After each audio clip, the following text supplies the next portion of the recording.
So the focus for Puerto Rico needs to be to become independently strong economically, to have the tools to build that infrastructure so we can have new pharma, we can have new innovative companies, we can build new resorts. That's really what this is about, and I think that the time is now.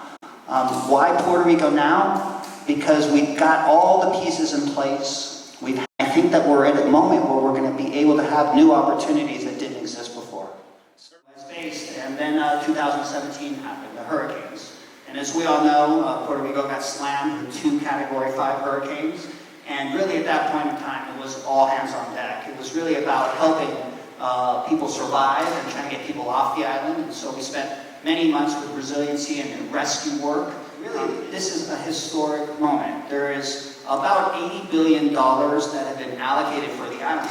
So I think that when we look at real estate in and of itself, we have to say, is the foundation of Puerto Rico strong enough to keep the real estate going?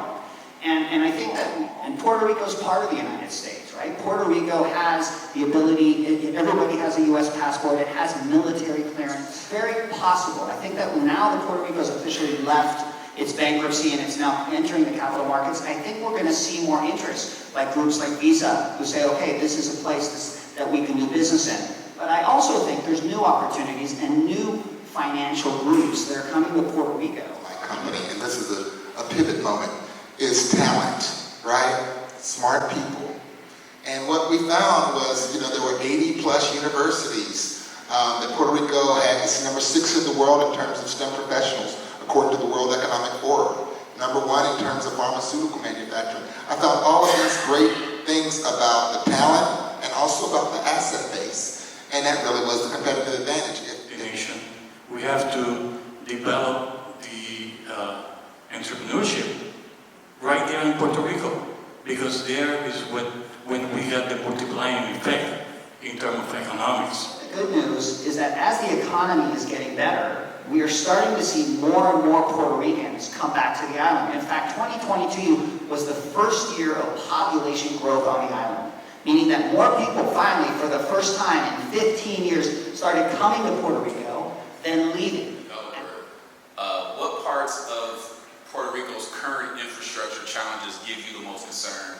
A long-term planning perspective, Puerto Rico by 2050 is supposed to be 100% off-grid.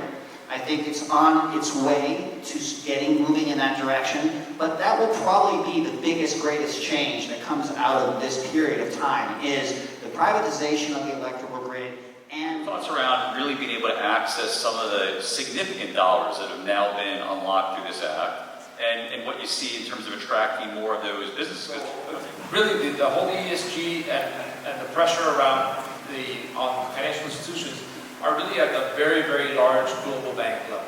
Small banks are very concerned about what the ramifications are around lending practices for small banks and how limited that could be. And they don't anticipate that it's going to come down, kind of push down into the community bank sector. So I don't think it's really touching the Puerto Rican banks yet, but I think it's a matter of time.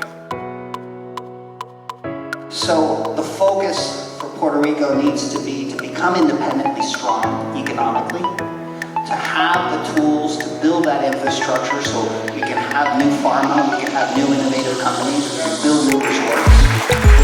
That's really what this is about.